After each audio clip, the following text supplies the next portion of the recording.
Today on Drawbli. Van Gogh taught me how to draw environments. Gasp. Wow. That's pretty... Oh, hey, I'm Ben. And I'm Abby. And we are self-taught artists documenting our journey of learning to draw, which is, of course, better with friends. So click that subscribe button if you're new around here and share your artwork on Instagram with the hashtag Drawbli. You were taught by Van Gogh, Abby? Yes, I was. End of story. No further explanation. All right. That's all you need to know. Well, that was a great video. JK, we were at the Chicago Institute of Art, as I mentioned in the last video that focused on my art. We were studying quite a bit of art by Van Gogh. They had an exhibit on his landscapes. And my big takeaway, as I mentioned in that video, was areas of rest deserve a lot of focus. So I have intentionally been seeking out subject matter that incorporates more areas of rest. I like it. So there's a big wall expanse here that just, there's nothing in it. And I mean, this is our kitchen, so. This is our kitchen. Now, on the other side of that, now I'm starting to see why Van Gogh would sometimes just draw water and a bridge. Because there's a lot less going on. Yeah. So, but that's the fun of learning, right? Like to unknowingly bite off way more than you can chew, which we've done so many times in Drawbli. So many times. No, never. But to get through this, and I did this all in about roughly 2 hours, to get through everything I could on this in 2 hours was such a phenomenal learning experience. Wow, that's impressive. Very much right enjoyed before I pressed record here for us, I just saw your finished painting for the first time, and I was like, wow, that's actually really good. Oh, thank you. Thank you. I'm sure the environment grid, setting that up firsthand, was probably pretty helpful too. It was. I love that. So, there's days where I'm like, oh, it would be nice to work physically, and then you slap on a reference tool like this Horizon reference piece, and you're like, nah, digital forever. This makes things so much easier. You choose your vanishing point, you choose your horizon, and you're ready to go. So yeah, and it was fun because I've actually never seriously tried to use that tool to create an environment piece. But I was encouraged by a recent Instagram reel by my long followed artist Loish. I've heard of her. Yes, where she was using like grids and whatnot to construct a room and a piece. And Cool. she's like, yeah, this makes things easier, so use it. And I was like, okay, I will. I'm a big proprietor of the notion you should use whatever tools are at your disposal. Yes. To whatever degree you want, depending on if you're attempting to learn more or if you're attempting to maybe create work for a client. And that, for 3D, I get asked a lot about should I use base meshes? And I'm like, well, if you're going to save yourself time and save your client time and money, yeah, absolutely. Exactly. I always think if I was doing this for somebody who hired me, what would I do differently than just doing it to learn and to enjoy? Which is a great way to tackle a project, in my opinion. Absolutely. What would you do differently? What's the shortest way but most accurate and best way to get there? And I don't know. I'm not skilled. The reason I wanted to draw our kitchen was for a couple reasons. Number one is we are looking into buying a home at some point here in the next year. We're hopeful. We are. We have not found one or done that much searching. Not yet, because as I mentioned in a recent live stream that I did, everybody wants to sell you a shoebox for $1 million. They certainly do. I can't fit in a shoebox, and I don't have $1 million.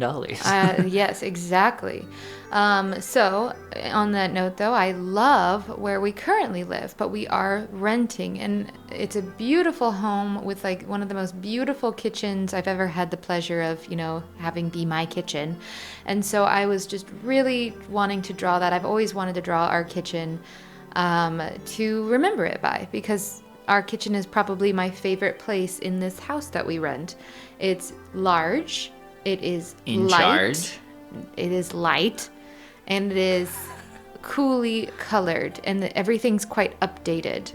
And it's got this massive countertop that is a huge workspace that just invites you to come and create and to cook new things. It's a huge workspace, but it's odd how that workspace has so many things on it. Well, imagine us in a smaller workspace. Oh man, you're Side eye.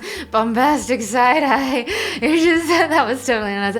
I am the one who sees to it that there is decoration on this workspace, okay? See that corner in the left there? There's the antique coffee grinder, a photo of us, a vase. There's a whole little platform with some pretty wine glasses on it. Who made that happen? It was up to you. That would be a blank space. Now, if I went down and took a photo of our kitchen right now, it would not look Maybe you'd see the groceries that I just picked up from the grocery store myself. You don't want to try this with me. Don't even try this with me. If there's anything on that counter, it is because I deserve to put it there.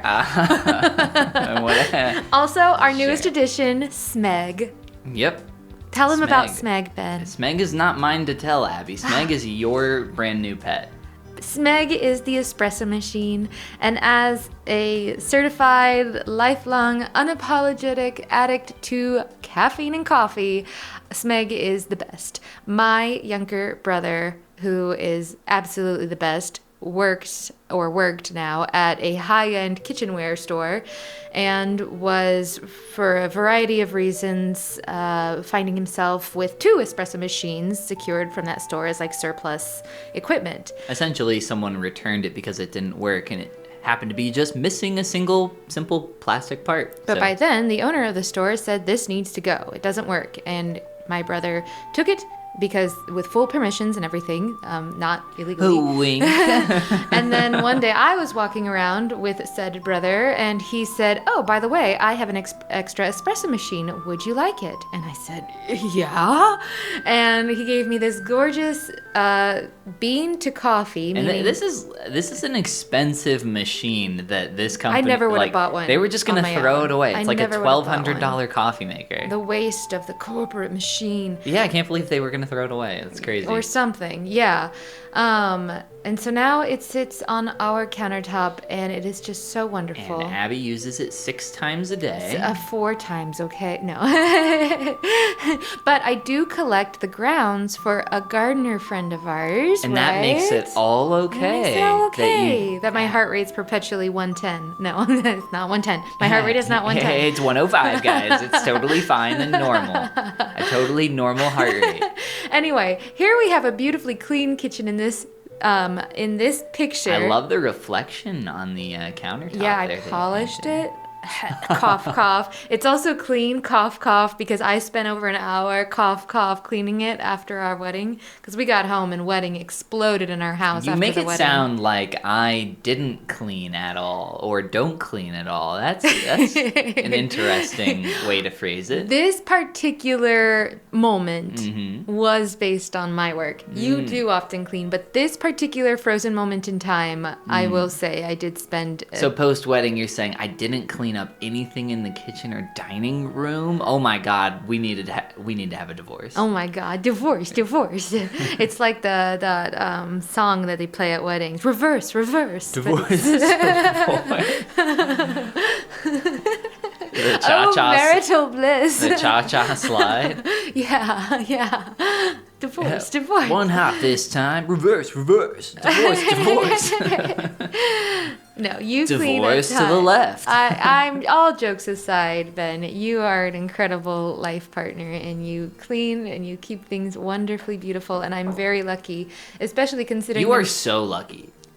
Okay, I take it back. No, I was gonna say, especially the number of like posts and forums you see out there from people who are like, if I stop cleaning and like go on strike, the whole house turns into an absolute dump because they don't care. Have you seen those posts before, like on Reddit? They're true, or on TikTok? I don't really look at them, no. But I do know what you're talking about. Yeah, it's a sad fact that there's people out there who think, well, if I stop cleaning, that'll show them that like how awful it is if nothing's clean. And then you find out that your partner is totally okay with living in an absolute dump, and it's sad.